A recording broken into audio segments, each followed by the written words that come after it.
오늘은 예수를 보라 라는 제목을 가지고 말씀을 듣도록 하겠습니다. 우리 광고 시간에 말씀드렸듯이 지난주 수요일 날 사순절기가 시작이 되었습니다.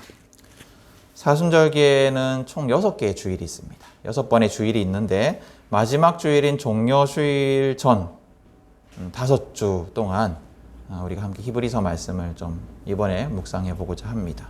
그래서 히브리서를 통해서 예수님을 더욱더 깊이 생각하는 그런 시간을 가지려고 합니다. 오늘은 첫 번째 시간으로서 히브리서 2장 말씀을 함께 보도록 하겠습니다.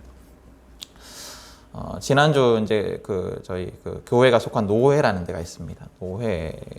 노회에 이제 회의가 있어서 마치고 난 다음에 이제 가창에 식사를 하러 갔었어요. 근데 식사를 하러 가면서 이제 차에서 대화를 하는데 조암선 쪽에 불이 나 있다라고 하시더라고요. 그래서 며칠 전에 제가 뉴스에서 합천에 큰 불이 났다라는 소리는 들었었는데 그때 그러면서 그 뉴스 뒤에 뭐 달성군에도 불이 났다 이런 얘기를 들은 적이 있었거든요. 근데 이제 그게 주암산이었던 거예요. 저는 달성군이라고 하길래 저 어디 뭐 옥포나 이런 데 다른 쪽인가 했었는데 주암산 쪽에 불이 났던 겁니다. 근데 며칠이 지났었기 때문에 저는 그 불이 다 끝났을 거라고, 다 꺼졌을 거라고 생각을 했었는데 화재가 계속되고 있다는 거예요. 그러고 이제 하늘을 보니까 헬리콥터들이 막 날아다니더라고요. 이제 불을 끄러 다니는 듯한 그 헬리콥터들이 막 날아다니더라고요. 또 식사를 하러 간 곳에 이제 옆에도 보니까 화재 진압 본부 이렇게 해서 막 설치가 되어 있는 것도 보였습니다. 오늘 아침에도 저희가 여기 교회 오다 보니까 연기가 계속 올라오던데 그게 아마 조암선 불이 아닌가 싶기도 합니다. 그리고 금요일 날 울진과 삼척에 큰 화재 소식이 들려왔습니다. 산불로 인해서 원전과 LNG 시설의 안전이 위협받고 있다라는 그런 소식이었어요. 그리고 토요일 새벽에 강릉에서도 또 큰 불이 나서 났다라는 소식이 또 들려왔습니다. 지금 계속되고 있어요. 아직도 불이 전부 다 진압되지 못하고 계속되고 있습니다. 올 겨울은 유독 가물었다고 해요. 그러고 생각해 보니까 대구에도 변변한 눈 한번 내리지 않았습니다. 이 가뭄과 강풍이 잦은 이번 화재가 잘 잡히지 않는 원인이라고 합니다. 이런 잦은 화재를 겪으면서 전 세계적인 기후 위기에 대해서 생각하지 않을 수가 없습니다. 세계적인 온난화 현상, 또 기후 이변 이런 것들이 우리나라의 극심한 가뭄의 원인이 되었고 또 이런 화재들의 원인이 된 것이 아닌가라는 생각이 듭니다. 그래서 산불, 가뭄 이런 것들이 자연재해일 수 있지만 사실은 자연재해가 아닌 우리가 일으킨 재해가 아닌가 하는 생각이 듭니다. 그럼 우리가 여러 가지 걱정들, 고민들을 가지고 살아갑니다. 인생을 살아가면서. 그래서 폭등하는 집값, 오르지 않는 소득, 결혼, 자녀, 교육, 대선 여러 가지 고민들을 가지고 살아가요. 지난주에 제가 라디오에서 되게 재밌는 얘기를 들었는데 오르지 않는 것은 내 월급과 자녀의 성적밖에 없다. 이런 얘기를 하더라고요. 그런 걱정들을 가지고 살아갑니다. 그렇지만 이렇게 기후위기가 계속된다면 지금 우리가 하는 이 걱정들이 정말로 쓸데없는 걱정이 될 정도로 심각하게 생존을 위협받는 위기 속에 처할지도 모르겠다라는 생각을 해봅니다. 그리고 지난 2월에 발발한 우크라이나 전쟁도 한 열흘 2주가량 됐죠. 계속되고 있습니다. 전쟁이 길어지면서 다급해진 러시아가 무차별 폭격을 하고 있고 이로 인해서 민간인 피해도 커지고 있다고 합니다. 유엔 인권사무소에 의하면 지금까지 공식적으로 집계된 우크라이나 민간인 사망자는 331명이고 이 중에 어린이 사망자는 19명이라고 합니다. 그리고 집계되지 않은 실제 피해는 훨씬 클 것이라고 합니다. 수천 명가량 될 것이라고 추측을 하고 있습니다. 전쟁과 아무 상관없는 민간인 그리고 어린아이들마저 죽고 있다는 소식에 마음이 굉장히 무겁습니다. 이 우크라이나 전쟁 외에도 세계에는 많은 이들을 고통으로 몰아넣고 있는 분쟁 지역들이 있습니다. 군사 쿠데타로 인해서 군인들의 무단 통치 중에 있는 미얀마, 우리 계속 기도했던 그 미얀마는 쿠데타 이전에도 소수 민족과 정부군 간의 무력 분쟁이 계속되고 있었습니다. 그리고 많은 난민들이 유럽으로 탈출해서 유럽의 사회 문제로 비화되었던 시리아 내전도 계속되고 있습니다. 또 러시아의 침략을 비난하면서 우크라이나에 인도적 지원을 진행하고 있는 이스라엘도 자국에서는 팔레스타인에 대한 억압과 폭력을 지속적으로 자행하고 있고, 또 이스라엘의 적대적인 헤즈볼라를 공격한다는 명분으로 바로 이웃에 있는 레바논이라는 나라에 군사적 공격을 감행하고 있기도 합니다. 한국에 사는 우리는 지금 전쟁 소식을 들으면서 우리는 그래도 평화로워서 감사하다라고 생각할지 모르겠지만 사실 우리도 계속되는 전쟁의 위협 속에 살고 있습니다. 북한은 끊이지 않고 도발하고 있습니다. 2000년대 들어서만 해도 서해 연평해전, 천안함 폭침, 또 연평도 포격 등의 도발을 계속하고 있습니다. 미사일은 말할 것도 없고요. 이 외에도 전 세계적으로 인간의 생명을 깃털보다 가볍고 먼지보다 무가치하게 만드는 심각한 폭력과 전쟁이 많은 곳에서 일어나고 있습니다. 그뿐 아닙니다. 이 세상은 차별과 혐오와 폭력으로 가득합니다.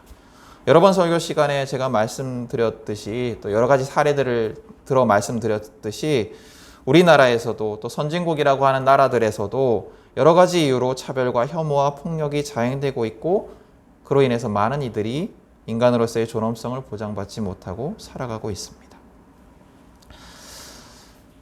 이런 세상의 모습들을 보면 하나님이 창조하신 본래의 세상과 지금이 얼마나 많이 멀어져 있을까라는 탄식을 하게 됩니다. 그리고 이런 구원과 상관없는, 구원받은 세상과는 아무 상관이 없는 끔찍한 세상 속에서 예수님이 십자가를 통해 온 세상을 이미 구원하셨다라는 성경의 선포가 무슨 의미일까? 성경은 예수님께서 이미 세상을 구원하셨다라고 하는데 세상의 모습을 바라보면 구원과는 아무 상관없어 보이는 이 삶 속에서, 이 세상 속에서, 이 우주 속에서, 이 세계 속에서 우리가 예수님이 세상을 이미 구원하셨다라는 이 성경의 말씀을 어떻게 이해하는가? 또 하나님의 나라가 이미 이 땅에 왔다라고 성경은 가르치는데 이 성경의 가르침을 어떻게 이해하는가 고민하게 됩니다. 예수님이 십자가에서 온 세상을 구원하셨다면 왜 여전히, 더더욱 이 세계는 뒤틀려지고 있는가? 하나님의 나라가 완전하진 않더라도 이미 시작되었다라고 한다면 성경이 가르치는 대로 왜 세상에 가득한 악의 영향력은 점점 사라지지 않는 것 같은가? 점점 더 강해지는 것 같은가? 왜 인간은 점점 더 욕망에 사로잡혀서 자연을 착취하고 또 이웃을 착취하고 그렇게 살아가고 있는가? 라고 질문하게 됩니다. 오늘 이 편지의 수신자인 성도들도 이 히브리서라는 편지의 수신자인 성도들도 이런 질문을 가지고 있었던 것 같습니다. 히브리서의 수신자들은 극심한 고난 속에 있었어요. 극심한 박해와 고난 속에 있었습니다. 이들은 예수를 믿는다는 이유로 린치를 당하고 집을 약탈당하고 재산을 약탈당하고 감옥에 갇히고 또 사람들의 조롱을 받았습니다. 오늘 성경 10장 히브리서 10장 33절 34절을 보면 제가 읽어보겠습니다. 혹시 찾으실 수 있으면 눈으로 따라오시면 좋고요. 히브리서 10장 33절 34절입니다. 히브리서 10장 33절 34절 제가 읽어보겠습니다. 여러분은 때로는 모욕과 환난을 당하여 구경거리가 되기도 하고 그런 처지에 놓인 사람들의 친구가 되기도 하였습니다. 여러분은 감옥에 갇힌 사람들과 고통을 함께 나누었고 또한 자기 소유를 빼앗기는 일이 있어도 그보다 더 좋고 더 영구한 재산이 있다는 것을 알고서 그런 일을 기쁘게 당하였습니다.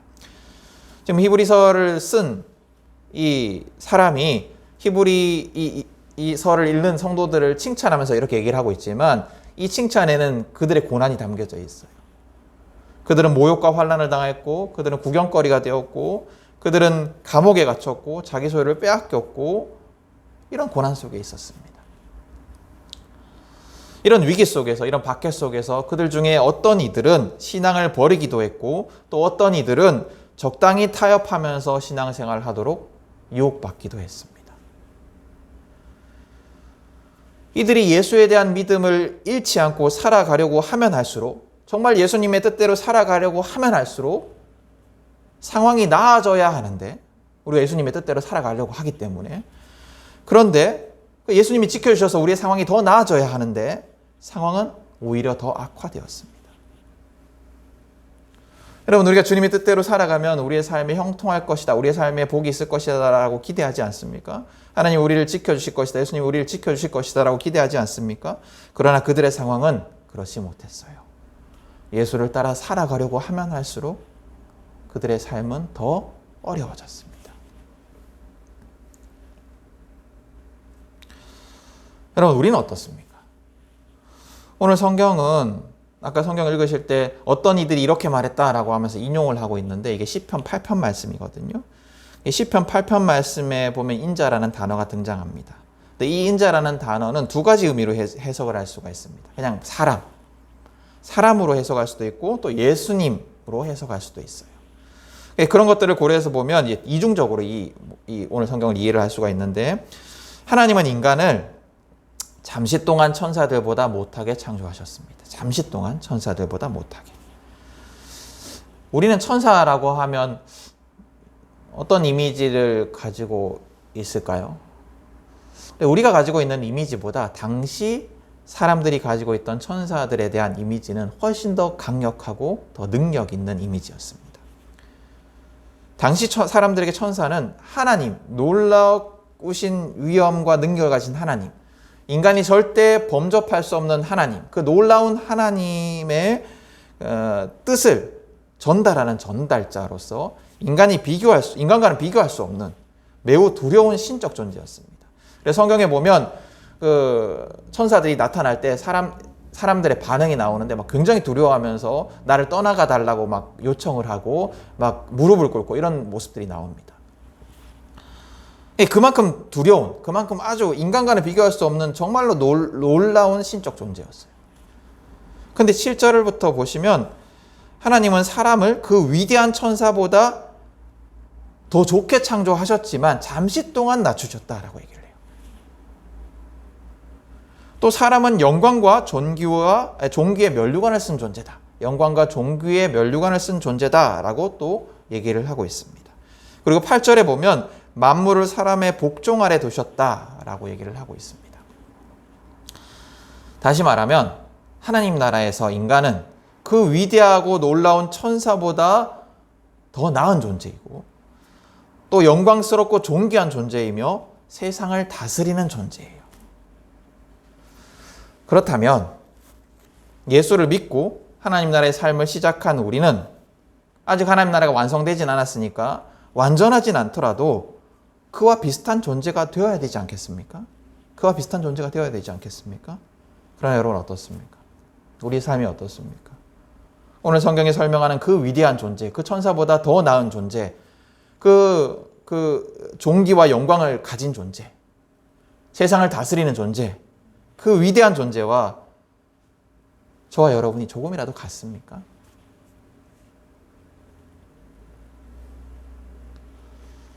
당시의 사람들이 예수를 믿었지만 그 믿음 때문에 존귀하고 영광스러운 삶을 살아간 것이 아니라 더 고난의 삶을 살았던 것처럼 우리도 예수를 믿지만 오늘 성경이 말하는 그 위대하고 존귀하고 영광스러운 존재와는 거리가 먼 것 같아요. 여러분 우리의 삶이 어떻습니까? 여러분의 삶이 어떻습니까? 여러분이 존귀한 존재, 영광스러운 존재로 세상의 찬탄과 존경을 받으며 살아가고 있습니까? 세상이 우리에게 복종합니까? 아니죠.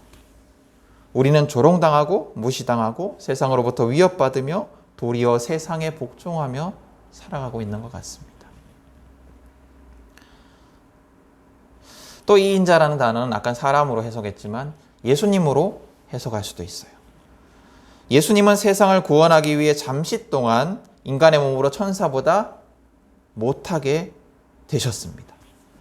그러나 그는 십자가에서 승리하셨고 하나님은 만물을 그의 발 아래 복종시키셨다라고 성경이 선포합니다. 이제 예수님은 승리하셨습니다. 완전한 통치자가 되셨습니다. 그런데 여러분 현실을 바라보면 어떻습니까? 세상이 예수님께 복종하고 있습니까? 아니죠. 세상은 여전히 예수님에 대해서 저항하고 있고 세상의 가르침은 예수님의 가르침과 완전히 다릅니다. 우리가 바라보는 세상에서 예수님의 가르침보다 세상의 가르침은 더 강력해 보입니다. 세상은 예수를 위협하고 조롱하고 공격합니다. 그래서 예수님을 따라 살아가는 우리도 예수님의 가르침대로 살아가려고 하면 할수록 위협받고 조롱받고 공격받습니다. 이런 괴리가 있어요. 오늘 성경도 그걸 잘 알고 있었습니다. 그래서 8절 하반절에 이렇게 말합니다. 그러나 지금 우리가 보기로는 아직도 만물이 다 그에게 복종하고 있는 것이 아닙니다. 성경이 그렇게 얘기했지만, 하나님이 그렇게 창조하셨다라고 얘기했지만 우리가 보기에는 만물이 다 그에게 복종하고 있는 것 같지 않습니다. 이런 고민, 말씀이 왜 내 삶에서, 왜 세상에서 이루어지지 않는가라는 고민 속에 살아가고 있는 우리에게 오늘 성경은 예수를 보라고 말씀합니다. 오늘 성경은 그런 우리에게 무엇을 얘기하고 있냐면 예수를 보라고 얘기를 해요. 8절입니다. 예수께서 다만 잠시 동안 천사들보다 낮아지셔서 죽음의 고난을 당하심으로써 영광과 존귀의 면류관을 받아 쓰신 것을 우리가 봅니다. 하나님은 고난 속에 있는 우리를 구원하기 위해서 그분의 아들 예수님을 고난에 내어주시고 죽음을 경험하게 하셨습니다. 예수님은 우리를 구원하기 위해서 고난받으시고 죽으셨습니다. 그리고 예수님은 그 고난을 통해서 영광과 존귀의 면류관을 받아 쓰셨습니다. 고난을 통과해서 영광과 존귀의 면류관을 받아 쓰신 예수님. 그 예수님을 보라고. 그 예수님을 보라고 성경은 가르치고 있습니다.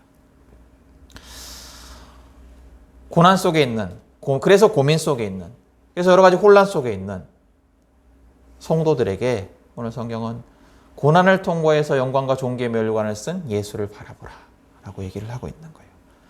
그럼 예수를 보라는 것이 어떤 의미일까요? 여러분, 오늘 성경은 고난을 통해서 영광과 존귀의 면류관을 쓰신 예수님에 대해서 구원의 창시자다라는 단어를 사용하고 있습니다. 10절 말씀 한번 보세요. 하나님께서는 만물을 창조하시고 만물을 보존하시는 분이십니다. 그러므로 하나님께서 많은 자녀를 영광에 이끌어 들이실 때에 그들의 구원의 창시자를 고난으로써 완전하게 하신다는 것은 당연한 일입니다. 예수님을 구원의 창시자라고 얘기를 해요. 근데 이 창시자라는 말이 무슨 의미냐 하면 처음 선자, 이끄는 자, 앞선 자, 앞서서 모든 이들을 이끄는 자라는 의미를 가지고 있습니다. 그러니까 예수님은 어떤 분이시냐? 오늘 성경에 말하는 예수님은 어떤 분이시냐? 제일 처음으로 구원의 길을 걸어가셔서 길을 열어주시고 그 길을 따라오도록, 만민이 그 길을 따라오도록 이끄시는 자다라는 뜻입니다. 예수님은 구원의 길을 이미 걸어가셨어요. 예수님은 고난을 통과하셔서 완전해지셨어요. 고난을 통과하셔서 천사보다 나은 자가 되셨습니다. 오늘 성경이 기록하는 대로 천사보다 나은 자가 되셨어요. 고난을 통과하셔서 하나님의 보좌 우편에서 하나님의 아들로서 세상을 통치하고 계십니다. 이 예수를 바라보라는 말은 우리가 지금은 아직 성경이 말하는 그 세상과는 다른, 그 성경이 가르침과는 다른 세상에서 살아가고 있지만, 그래서 우리가 막 좌절하고 실망하고 또 불안하지만 우리의 고난의 결국이 바로 그럴 것이다. 지금 우리의 그 미진하고 불안한 삶의 결국이 예수를 따라간다면 그러할 것이다 라는 말입니다. 우리를 구원으로 이끄시는 분, 우리의 구원의 창시자, 우리를 구원의 완성까지 이끄시는 분, 우리를 위해서 먼저 그 길을 걸어가신 그분의 고난이 영광과 존귀의 면류관을 쓰기 위한 과정이었듯이 우리도 그분을 바라보면서 지금의 고난, 지금의 연약함, 지금의 답답함, 지금의 미진함을 인내하라는 거예요. 이 길의 끝이 예수님을 통해서 분명히 나타나 있으니까 그것을 보고 인내하라는 겁니다. 불안해하지 마요. 이미 보여지지 않았냐? 이미 예수를 통해서 너희가 보지 않았냐? 이미 예수를 통해서 이 길의 끝이 무엇인지 너에게 보여지지 않았냐? 이 예수를 바라보면서 지금의 삶을 인내하라는 겁니다.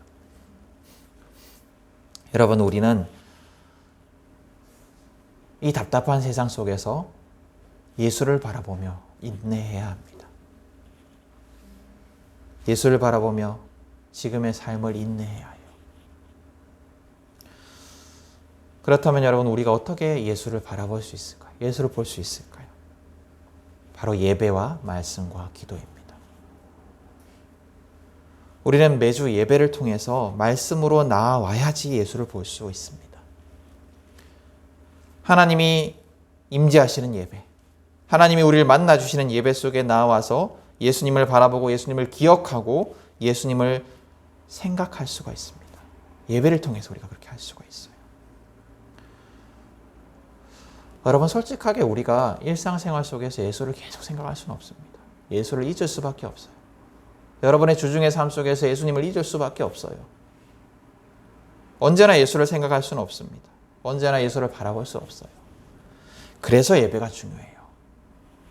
예배를 통해서 예수를 바라보고 예수님께 집중할 때 주중의 삶 속에서 흩어져 버린 우리의 시선, 주중의 삶 속에서 우리가 예수를 잊고 살았지만 예배를 통해서 예수님께 집중할 때 흩어져 버린 그 시선을 우리가 다시 예수님께 모을 수가 있어요. 그리고 그 매주의 예배가 계속해서 그 매주의 예배를 통해서 계속해서 우리의 시선을 집중시킬 때, 예수님께 집중시킬 때 우리는 점점 더 많은 시간과 장소에서 예수를 바라보는 자가 될 수가 있습니다. 반대로 우리가 예배를 드리지 않는다면 점점 더 우리의 시선은 흩어져 버릴 거예요. 매주의 예배, 별것 아닌 것처럼 보일 수도 있습니다. 일주일에 한 번 고작 1시간의 예배가 무슨 능력이 있을까 하는 생각이 들 수도 있습니다. 그냥 내가 혼자 잘하면 되지, 그냥 내가 혼자 말씀과 기도에 최선을 다하면 되지 라고 생각할 수도 있습니다. 그러나 그렇지가 않아요. 절대 그렇지가 않아요. 함께 모여서 한 공동체로서 서로 교제하고 격려하고 기도하고 찬양하며 하나님을 예배하고 예수님께 시선을 두는 그 시간을 다른 것으로 대체할 수 있다라고 생각하는 것은 큰 착각입니다. 하나님이 계명을 통해서 예배를 권유하신 것이 아니라 명령하신 것은 이유가 있어요. 그만큼 하나님의 자녀에게 예배가 필수적이기 때문입니다. 그만큼 예배의 능력이 있기 때문이에요. 매주 드리는 예배가, 매주 선포되는 말씀이 우리의 삶을 조금씩 변화시킵니다. 당장에는 잘 모르고 나는 깨닫지 못할지라도 조금씩 내 삶이 변화합니다. 그것이 예배 속에 임재하신 하나님의 역사이고 말씀의 능력이에요. 여러분, 그래서 예배에 최선을 다하셔야 돼요. 예배에 최선을 다하셔야 돼요. 그래야 우리가 이 고난의 삶 속에서, 이 답답한 삶 속에서 인내하여 주의 길을 걸어갈 수가 있습니다. 그리고 삶 속의 말씀과 기도를 통해서, 주중의 삶 속의 말씀과 기도를 통해서도 예수를 볼 수가 있습니다. 말씀을 묵상하고 그 말씀을 가지고 기도하며 나를 구원하신 예수님, 나보다 먼저 고난의 길을 걸어가신 예수님, 고난을 통해서 구원을 이루시고 영광과 존귀의 관을 쓰신 예수님을 바라볼 수가 있습니다. 그리고 그 예수님이 주시는 위로를 얻을 수가 있어요. 그래서 여러분, 주중의 삶 속에서 매일매일 나의 어려움, 나의 불안, 나의 고통, 아픔, 분노를 가지고 예수님께 나아가서 예수님께 기도로 묵상으로 나아가십시오. 나보다 먼저 모든 것을 경험하신 그 예수님을 바라보십시오. 나의 모든 것을 아시고 나의 모든 것을 경험하신 그분, 먼저 경험하신 그분, 누구보다도 나를 잘 아시는 그분이 나를 위로하실 것입니다. 그리고 주님께서는 위로뿐만 아니라 그런 내게 그 고난 이후의 영광과 존귀도 보여주실 것입니다. 사순절입니다. 예수님은 온 세상을 위해서 고난의 길을 걸으셨습니다.